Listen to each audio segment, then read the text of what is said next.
manually arm it. All right. This is Travis Mawson, and I have Mr. Daniel Quintero, and this is the second episode of M.O.V.E, Motivation, Opportunity, Validation, and Education. Today on our episode, we're going to be talking a little bit about culture. But to start us out with, Dan, if you could just kind of give us a little bit of a fill in the blanks on what is M.O.V.E, why M.O.V.E, and kind of what are we doing here? Yeah, so I want to repeat myself after last week and just make sure some of the people that are on may not have been on last week that they understand what M.O.V.E's all about. So the first part of M.O.V.E, the letter M stands for motivation. So what we're going to try and bring each week is our own stories we've heard from other people, and sometimes we will have guests that join us and share their stories. So we like sharing a lot of stories, and so we make sure that you guys are relating to our life. The biggest motivations I get when I see stuff on Facebook or when I'm in a room with somebody or I'm talking to somebody is when they're sharing a story. And I'm like, wow, I don't feel so bad about my life right now because of what they're going through. I can identify that someone has situations going on in their life that I can relate to, or someone that's elevating me because what they're going through and showing me a different path opposed to what I've always done in the past. So we like to include motivation in that. Opportunities. Again, we'll occasionally have a guest or we'll have something we'll share on screen or share in the chat that you guys can retain and keep, where it might be an employment opportunity or might be a service opportunity of some sort where you can use it in your own personal life or in your business to help you with that. The third one's always my favorite, validation. And it makes it a little bit unique because when you're in a business type setting, whether it's a networking group or an actual business, the word validation, the word I always associate with it is the word love, and loving on your people, loving on each other, being there for them, supporting them, uh, uh, validating what they're doing and moving them forward. The last one's education. Travis and I are very big about education. We're always sharing with each other stuff that we see on the internet and that is educational purpose. Sometimes it's real estate related, and sometimes it's not. But that's the genius behind M.O.V.E. We're here every Thursday, and we're going to do this every Thursday in 2025. And what's really important, why I wanted to share this tonight, this isn't just business related. This isn't just real estate related. We want to make sure that when you join us, that when you come into this room with us, you're coming with a complete open mind about yourself personally and professionally and what we're going to share with you. It isn't just about learning how to sell a house or how to buy a house or anything that has to do with the dollar amounts or numbers. It has more to do with personal relationships and how that helps you in your personal and professional life. So that's M.O.V.E in a nutshell. Yeah, so it's awesome. I got into personal growth and development because I was in real estate. I was an IT entrepreneur for 20 some years before that, but my IT business never really worked on relationships.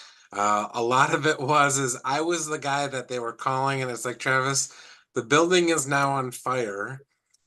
Please put out the fire, and here's a check of however much money it is that we require to get this fire put out.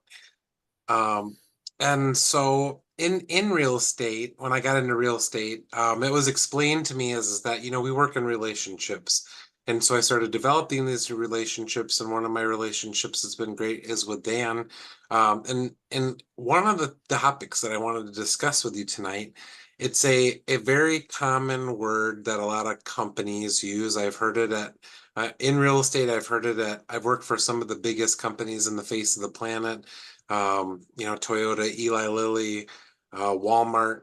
And so all of these companies that I've worked for over the course of my professional career have always had a different culture.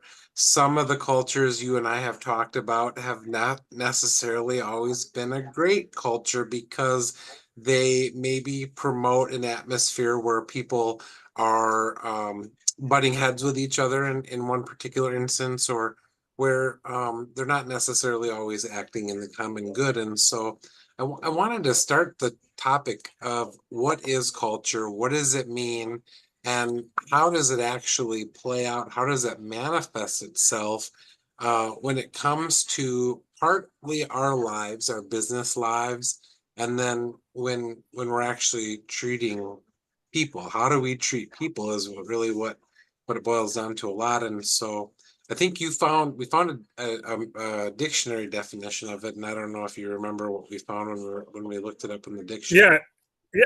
So I wrote it down. So we have a base point to start from. Culture. One of the definitions I found for it: culture is the shared behavior, values, and beliefs of a group of people. And whether you're talking 3 to 5 people, or you're talking hundreds or thousands, or you're talking over 300 million, like we have in this country. In our The word culture gets used a lot when we talk about the founding of this country, in the last 250 years history of this country and our culture, and all the different aspects of it.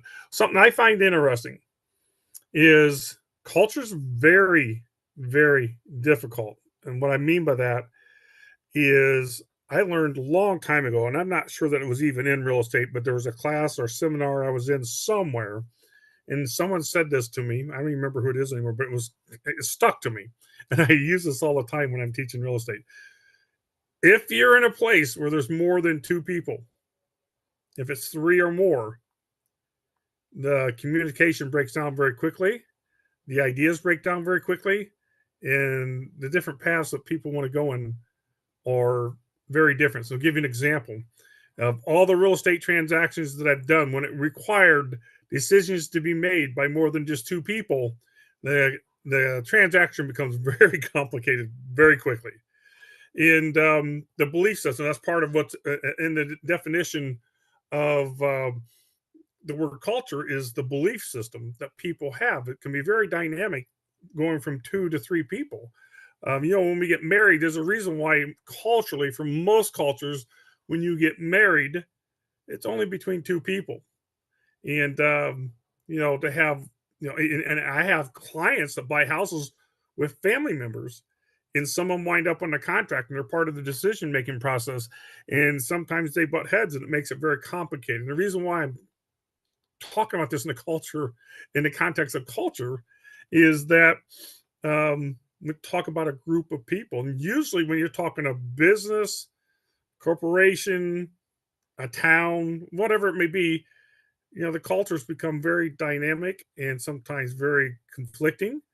And so, the organization that we work with, Epic Realty, this is one of the main reasons why both Travis and I decided to come to Epic Realty, because it comes down, and it's not just with Epic Realty, but this is true for every place, a country, a company, a business.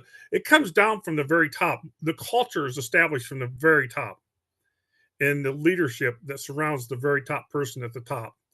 And I'll give an example. I was watching ESPN. I don't know. I think it was yesterday. And they were talking about all the new coaches in the NFL. There's like 4 or 5 new coaches, and they were doing interviews with them as they became the new coaches of these teams. And when you become a new coach of a new team, you're trying to display, obviously, a lot of optimism. You're trying to set a precedent as to how things are going to happen with this team as you're taking it over. You're the leader of the team, and you want to set a certain culture.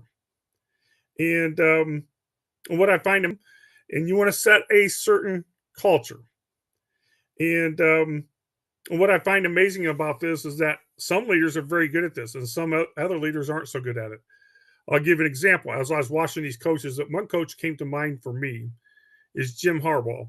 Jim Harbaugh was an NFL coach, a very successful NFL coach. He left the NFL ranks after making it to the playoffs several times. And then he went to coach at his alma mater, the University of Michigan. And after several years, I think he was there for 5 or 6 years. In last year, in 2024, they won it all. Then he went back to the NFL. In his first year in the NFL, he took his team to the playoffs. So the reason why I'm bringing this person up and give you an example of a leader that I believe can establish a great culture no matter where he goes, because he has the history to prove it. He was in the NFL, he left, he went to coach in the college football, and he was very successful there. And he went back to the NFL in his first year in the NFL. He had a lot of success. So the point I'm making, the people at the very top that are trying to get people to follow them, and create a great culture, it matters at the very top. When it falls apart at the very top, um, it doesn't go well. So culture is tied to success. When you have a great culture, generally speaking, there's a lot of success that surrounds it. That's why culture is so important. And and you have teams, in baseball, in basketball, in the NFL, you have many teams culturally year after year. They're lucky if they finish 500, and they just never get past that point culturally. They can make themselves successful, and it has all to do with who's leading from the top. So having a great culture has to do with your leadership that you're following.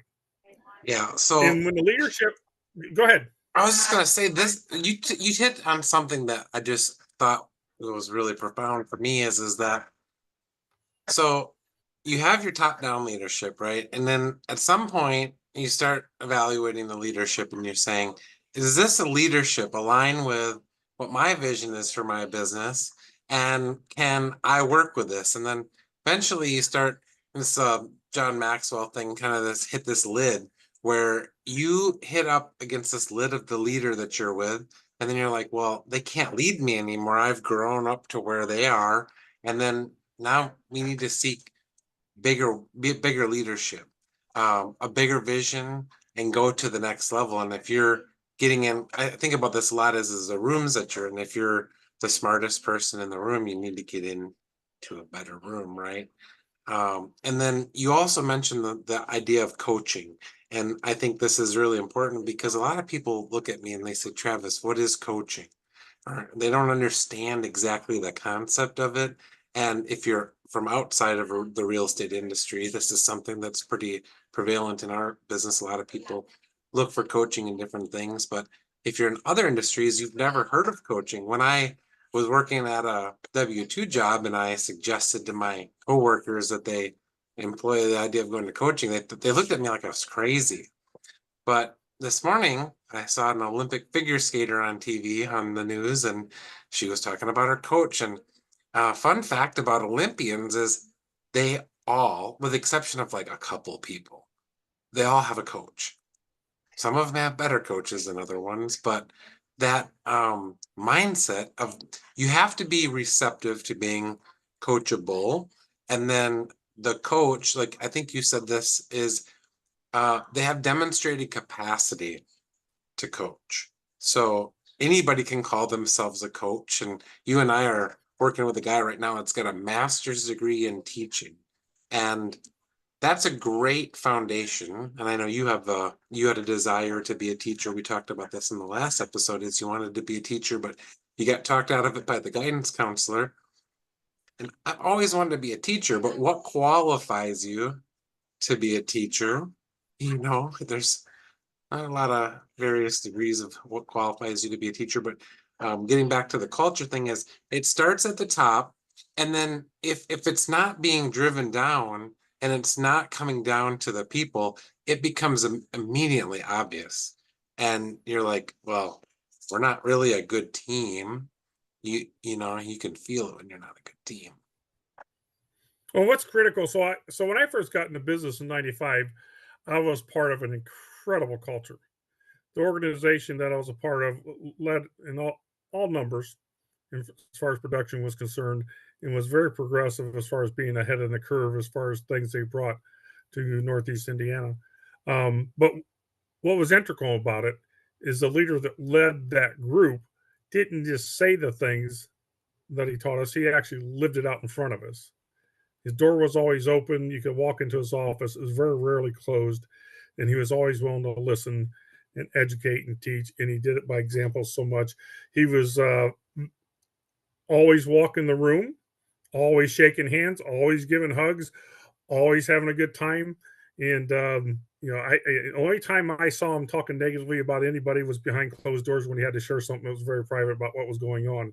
Other than that, it was like a party. Matter of fact, I remember at one time that agency being called the Jungle because it was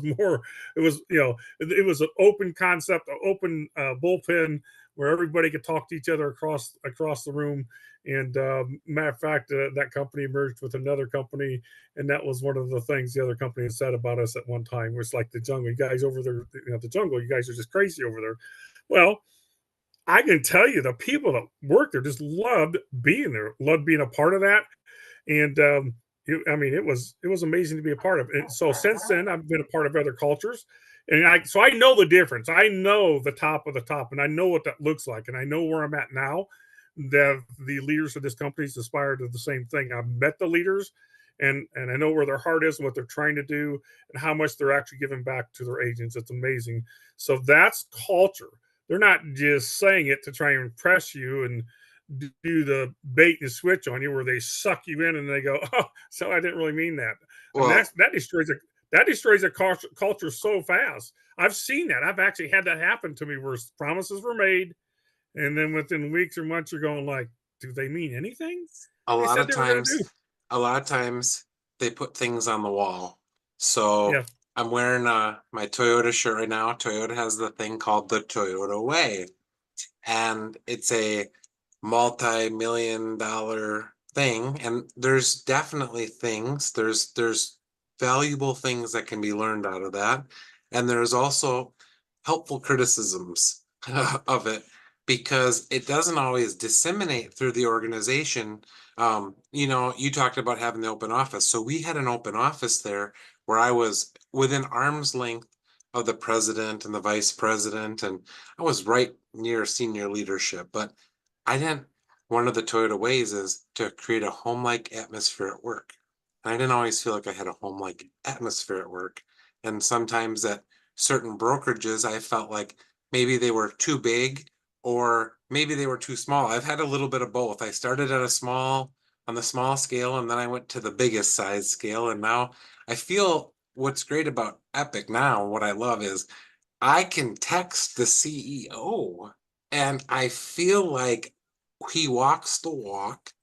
And he stands for the people that are in the business, that are in the trenches on the day to day, not standing for a stockholder necessarily that has a different interest that makes it's so easy for me to make the right decisions because I know that the culture of our team is, and that our relationship, you and I, is we're always going to do the right thing for the customer. And I think that, what I've seen so far is that we're now in an organization that what's the right thing for the agent and the customer too. But we're always going to act with that. And that's we it's I've so far everything I've seen is hey, look, we don't want to recruit people that don't fit this. We don't want people that don't match this culture. And so now we've kind of actually built a wall to help protect that. And so that's the second big question that I wanted to bring up with you and discuss is what is the cost of culture? And I would suggest that the cost of culture is everything. Yeah. Well, um, I think it's interesting when Josh he adds to the contract that we signed to join here. He makes it very clear that you know there's there's a certain behavior, which is one of the things that's on here, culture, the shared behavior. So he adds this to the contract. There's a specific behavior I expect, and you're going to sign this contract, and this is how you're going to behave. That's what's interesting about it. And so it starts from there, from the very beginning. This is what we expect from the top, and so what we sacrifice, we might sacrifice in numbers. We may never be the largest agency. He doesn't even care about that. He wants to make sure for the people that are here that he can retain them as best as possible because of what he's given back to them and the culture and the environment that he's creating. So, yeah, I'm pretty selective. I mean, I've shared this story quite a bit with quite a few people. What's happening here, but I've held back a little bit. When I first joined the other agency I was just with, man, I was trying to blow it up so fast. That's part of what they were about. And it was just kind of instilled in me. We're here, that's not quite as important. What's more important here is our culture. We're doing the right thing by our agents and our clients every day. And, again, when you have more than three people, and we have way more than three people, there's always going to be different opinions about how certain things need to happen. That's why it's so important when it comes down from the very top. So when there's conflicted messages, there's conflicting ideas. It always comes down from the top. It's a shared behavior, it's a shared value, and it's a shared belief system, and it's very difficult. As the years go by and we get bigger and bigger and bigger, I know there's always going to be challenges along the way with people that didn't fit in, either left on their own or were asked to leave. And but that's what. So you're asking about the sacrifice of the loss in the culture is we're going to lose some people for sure. We're definitely going to have some people that don't come, and that's okay. That's okay. I'd rather be someplace where over time it eventually becomes well known that this is a place to be where all the agents that are here are treating the other agents well. That's something that I've always emphasized in this business for a very long time. It's something I was taught when I first got in this business is that you always treat the other agents very well. It's very critical. And treating your clients is natural, but treating your clients well is natural. Treating other agents well isn't always taught by other agencies, isn't always that important by other agencies. We're here, what we're doing and what I've always done is I've always tried to put my best foot forward with the other agents because we're in a shared community. We're all independent contractors. We're all in this together, and to treat them the right way. IT doesn't function necessarily that way. It's definitely a competitive and cutthroat industry, and it's funny because I actually had a little bit of a shift perspective during the pandemic in my IT business, which is that I used to always just think that's my competitor. I gotta go get them, and I gotta go beat them. And the interesting thing is my business has actually flourished in the last couple of years. We're probably approaching $500,000 of business now. And I got it from other managed service companies, other providers that I could have, they could be viewed as my competition, in a more traditional sense. But it's actually working out for me better. Yeah. Well, basically, the reason why this even came up tonight was because it was a question asked of us from last week, and I thought it was important. We both thought it was important to address, and um, you know, so we're sharing it with people that are listening or watching, and understanding that when you share space, personally, privately, or professionally with other human beings, especially when it's more than just one other person. Now there's three or more. You're in a culture, and understand that the dynamics of your relationships change dramatically. And you're sometimes in a room where people have a very different idea of what culture is, what their belief system is. So how do you learn? You have a format of where you come from culturally, from your family, from your upbringing, from your education, from your religion, where you go to church. You have all these instilled in you over time. So when you're put in a situation where you're dealing with more than just one other person, and you're in a room with three or four or 100 people, and the culture is very different. And how do you bring your culture into that room and blend in and not become a problem because you don't agree with what's happening in that room? I've been in rooms before where I was very uncomfortable. It was like, do I get out of this room or do I blend? Do I try to blend in? There's been times where I'm like, man, I don't belong here at all. I'm very uncomfortable. And sometimes I stuck it out and actually it was okay. And I feel like I grew from it. There's other times where I had to escape. Right. Well, So it's just weird. so I stick myself in rooms, this. I put myself in rooms that I probably sometimes I don't belong in, and I stick myself in situations that sometimes, I get myself a little bit ahead of myself. And the world has a way, of course, correcting you back. But I kind of feel like, to be honest with you, the last year I've been on an island, and I I kind of did this to myself because I had this idea in November last year. I got this idea that I'm going to be this big team leader in real estate, right? I'm like, look, I'm going to go do this thing. I'm going to create this team. And I sat down and I kind of shared a little bit of my design. And then you laughed at me and you're like, damn, these people are or Travis, these people are independent contractors.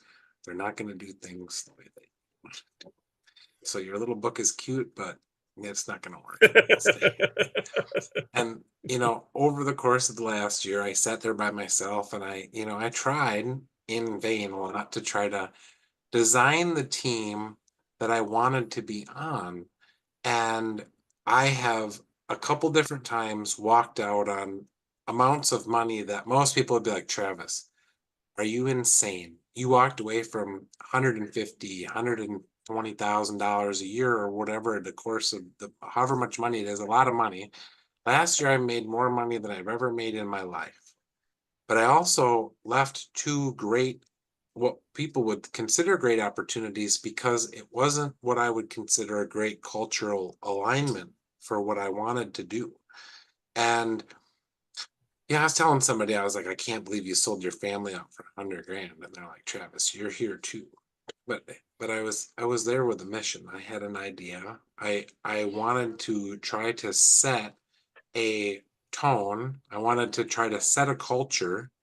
But if you're dealing with a multi-billion-dollar global conglomerate, it's very difficult to move a battleship around. So you have to do the dance, and you have to kind of fit in with the culture that they have, right? I'm an entrepreneur by heart, and so in my entrepreneurial businesses, I get to set a lot of how things are done, and then I go into large global multinational conglomerate companies, and I try to uh, get them to make decisions and do things the way that I'm used to, and they're not as flexible. Let's just put it that way.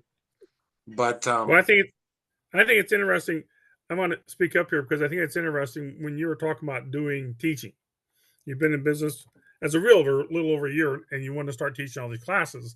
And I try to tell you, Travis, I didn't even consider teaching another agent how to do this business until my 8th year in the business.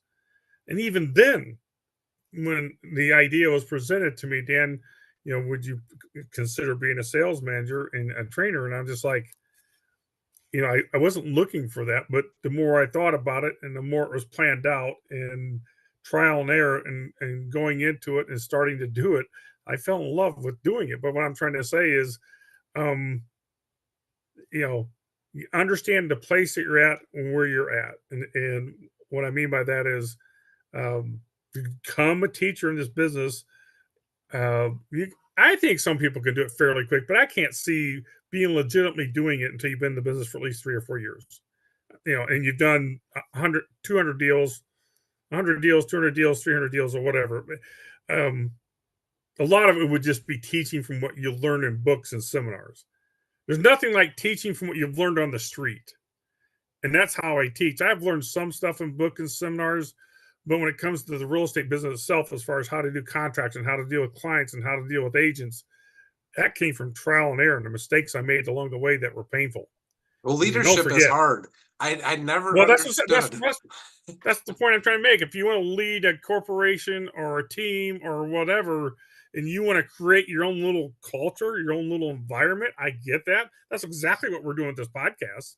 It's so But the hard point, because people, they they don't want to change. well, you know, change is hard for anybody. People only move every 5 to 7 years for a reason, on average. They don't do it every year. Most people don't move every year because when you physically move, it disrupts your entire life. I mean, it disrupts everything, and it takes time to reacclimate to the new place you've gone to. So people aren't looking forward to change.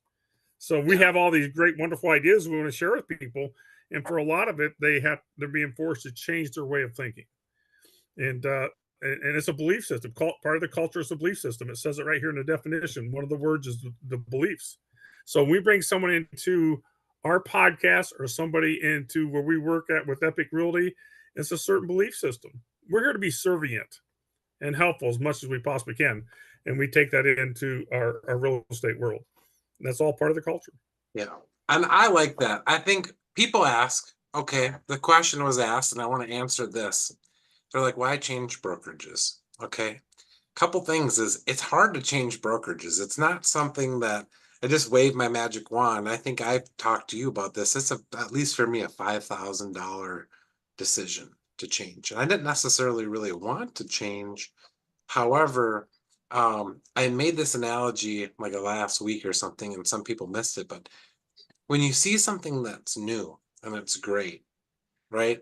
I tell people this. Once I show this to you, you can't unsee it. And I'm going to share this to kind of close this out because we're probably approaching our time here. Is the mind, once stretched by a new idea, never returns to its original dimensions. And this is a Ralph Waldo Emerson quote. And I've heard this a couple different times from a couple different people. And the thing about it is it's just you when I sat down and I explored the opportunity to switch brokerages, I really didn't want to change. But I saw something that they were creating something that was new and exciting for me. And I was kind of getting to the point, to be honest with you, where I was getting a little bit burned out on real estate at the end of 2 years. And I just finished my post education.